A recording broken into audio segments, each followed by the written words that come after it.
हम 100 बात का एक बात बताऊं, एक लाइन पढ़ लीजिए, देखिए, हर एक काम देश के नाम, हर एक काम देश के नाम। तो हम जो भी करते हैं, एक छोटी से लेके बड़ी चीज हम करते हैं देश के लिए। देश के। नमस्कार, आज मैं आपको भारत सरकार के एक उपक्रम में लेके आया हूं, जिसमें कि आज हमारा किसान अंधाधुंध रासायनिक उर्वरकों का प्रयोग करके, जिससे हमारी जो मिट्टी है उसकी जो सेहत थी वो भी ख़राब हो गई है, ऊपर से जो ह्यूमन हेल्थ है उस पर भी कहीं ना कहीं इसका इम्पैक्ट जाता है। तो उसको रिड्यूस करने के लिए और अधिक से अधिक जागरूकता फैलाने के लिए भारत सरकार ने एक उपक्रम चलाया है। हमारे संजय सर जो उर्वरक डिपार्टमेंट से हैं वो आपको इसके बारे में डिटेल जानकारी देंगे।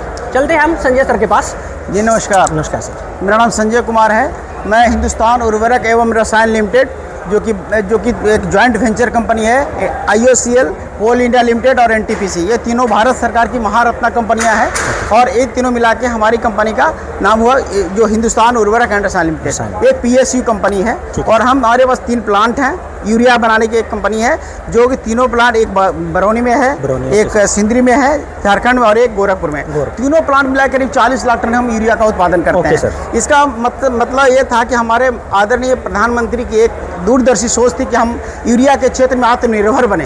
एक सेल्फ रिलायंस के तहत हम लोगों ने एक इसको रिवाइवल हुआ और आज वर्ल्ड का, इंडिया के वर्ल्ड का बेस्टेस्ट टेक्नोलॉजी के हिसाब से हम सबसे बेस्ट क्वालिटी का यूरिया बनाते हैं। Okay sir. फिर भी हम एक रासायनिक कंपनी के निर्माता हैं, उत्पादक हैं। फिर भी आज हम भारत सरकार के जो प्रोजेक्ट है, देखें ऊपर, संतुलित उर्वरक का उपयोग, कम रसायन अधिक जैविक। इसका मतलब यह हुआ कि हम जो लगातार और अंधाधुंध जो आज हमारे जो यूरिया का प्रयोग हो रहा है या DAP का प्रयोग हो रहा है या किसी प्रकार का केमिकल फर्टिलाइजर का प्रयोग हो रहा है, उससे हमारी मिट्टी की जो उर्वरक क्षमता है, उर्वरक क्षमता है, फर्टिलिटी है, वो कम हो गई है। कैसे कम हो गई है कि मिट्टी के अंदर जो लाभकारी जीवाणु होते हैं वो उसको जो जीने के लिए कल्चर चाहिए, कार्बन की मात्रा, वो कार्बन की मात्रा कम हो गई है। ऑर्गेनिक अब वो कैसे कम हो गया? क्योंकि ऑर्गेनिक कार्बन ऐड नहीं कर रहे हैं। जब ऑर्गेनिक कार्बन ऐड नहीं होगा, आप चाहे उसको कंपोस्ट से कीजिए, बायो से कीजिए, फर्मेंटेड ऑर्गेनिक मैन्योर कीजिए, किसी प्रकार से उसको करना पड़ेगा,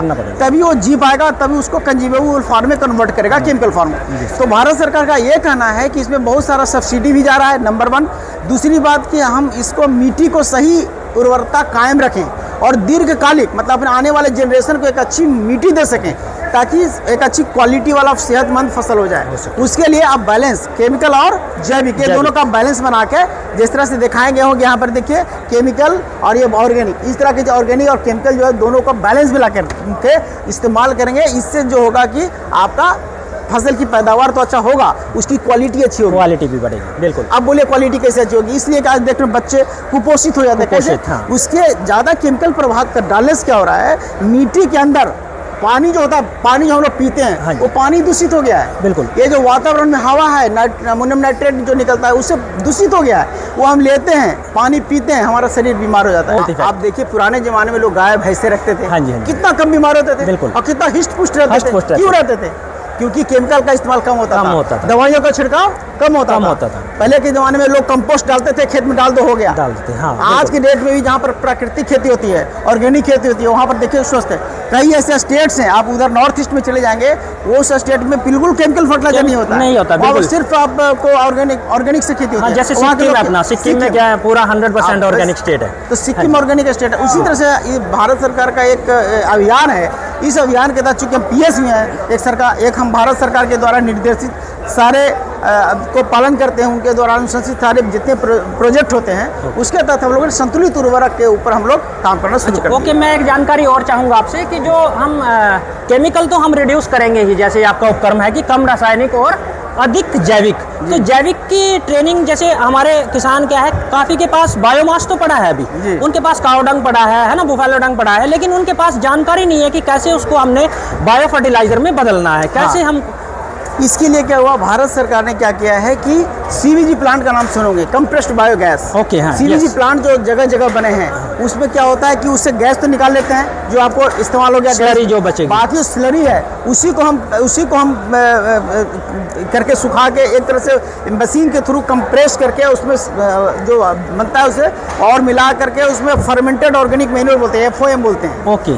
जिसको आज के डेट में FCO है ना, फर्टिलाइजर कंट्रोल ऑर्डर, उसमें कहा गया है और organic carbon enhancer. Okay. Organic carbon एक हमारा बहुत जरूरी चीज जरूरी चीज़ है, बिल्कुल। तो इसी साल से जुड़ गया, अभी नया वाले में आ गया है। ओके। वो जरूरी इस्तेमाल करना है। तो उसके द्वारा हम एक LAFM जो लिक्विड में जाता है उसको बोलते हैं लिक्विड फर्मेंटेड ऑर्गेनिक मैन्योर। एक होता है FOM जो फर्मेंटेड ऑर्गेनिक मैन्योर, जो कि हम खेत में डालते हैं, जिससे हमारा फसल तो सुदृढ़ रहता ही है, मिट्टी की जो स्वास्थ्य और उर्वरक क्षमता वो बहुत ज़्यादा बढ़ जाता है और दीर्घकालिक मतलब लंबे समय तक बनी, मिट्टी की सेहत खराब नहीं होता है। ओके।